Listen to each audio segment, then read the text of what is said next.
Assalamualaikum warahmatullahi wabarakatuh. Perkenalkan, nama saya Sabrina Dirga Agustin dari kelas 11 MIPA 6. Di sini saya ingin storytelling tentang Perang Aceh. Halo teman-teman, nama aku Zuzu. Di sini aku mau nyeritain tentang sejarah perjalanan Perang Aceh. Ada yang tahu gak sih gimana perjalanan Perang Aceh? Yuk kita bahas sama-sama. Zuzu, aku mau nanya dong. Nanya apa? Aku mau nanya, gimana sih latar belakang terjadinya Perang Aceh? Oh itu, ayo kita bahas. Latar belakang Perang Aceh melawan Belanda. Pada tahun 1873, pemerintah Hindia Belanda di Batavia mengirim ultimatum kepada Sultan Mahmud Shah II agar menyerah dan tunduk di bawah pemerintahan Hindia Belanda.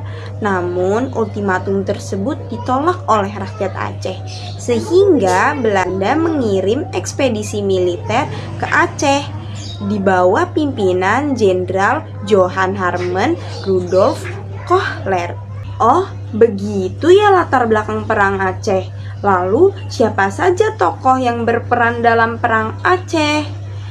Tokoh yang berperan dalam Perang Aceh yaitu Panglima Polim Sultan Mahmud Shah, Tuanku Muhammad Daud, Teku Umar, Teku Cikditiro, Cut Nyakdin, dan Pocut Baren. Sedangkan tokoh Belandanya ada J.H.R. Kohler, Jan van Swieten, dan Snow Hurgronje. Oh, begitu. Lalu, bagaimana dengan proses perjalanan Perang Aceh? Oke, aku akan memberitahumu. Proses dan fase Perang Aceh dimulai pada Perang Aceh ke-1 yang jatuh pada tahun 1873 sampai 1874. Pada 6 April 1873, pasukan Belanda yang dipimpin oleh Jenderal J.H.R. Kohler berlabuh di pantai Ceremen, Aceh Barat. Seketika itu, pasukan Aceh yang dipimpin oleh Panglima Polim dan Sultan Mahmud Shah dengan semangat jihad fisabilillah langsung menggempur pasukan Belanda dengan meriam.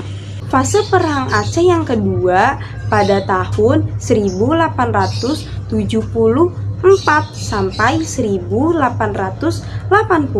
Ekspedisi Aceh II oleh Belanda dipimpin oleh Jenderal Jan van Swieten. Pasukan Belanda memang berhasil menguasai istana Kesultanan Aceh Darussalam. Akan tetapi, itu terjadi karena pasukan Aceh telah meninggalkan keraton dan bergerilya. Oleh karena itu, sama seperti periode sebelumnya, pasukan Belanda tetap kewalahan dalam menghadapi pasukan Aceh di perang fase kedua yang dipimpin oleh Tuanku Muhammad Daud. Fase Perang Aceh yang ketiga pada tahun 1881 sampai 1896. Para pejuang Aceh seperti Teku Umar, Cikditiro, Panglima Polim, dan Cut Nyakdin berhasil memobilisasi rakyat Aceh untuk melakukan perang gerilya melawan Belanda. Pada tahun 1891, Christian Snow Hurgronje yang merupakan ahli bahasa Arab dan Islam yang juga penasihat untuk urusan adat dan pemerintah kolonial datang ke Aceh. Sebagai orang yang paham tentang Islam, ia mendekati para ulama. Yang hal itu merupakan taktik Belanda menyerang dari dalam agar membuahkan hasil yang gemilang. Bertepatan dengan kedatangan Snow Hurgronje, rakyat Aceh sedang merasakan duka yang mendalam karena kematian Teku Cikditiro.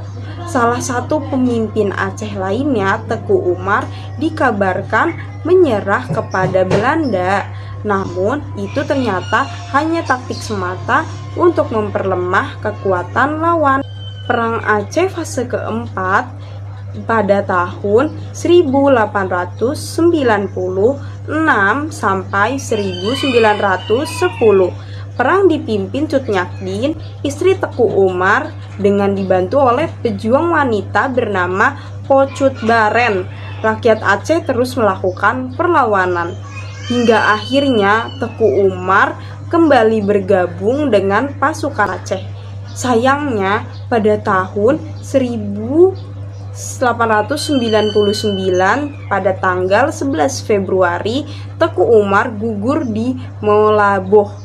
Perjuangan dan kembali dilanjutkan oleh Cut Nyakdin bersama Po Cut Baren. Lalu, bagaimana fase terakhir dalam Perang Aceh? Fase terakhir dalam Perang Aceh pada tahun 1905. Cut Nyakdin berhasil ditangkap dan kemudian wafat pada tahun 1910.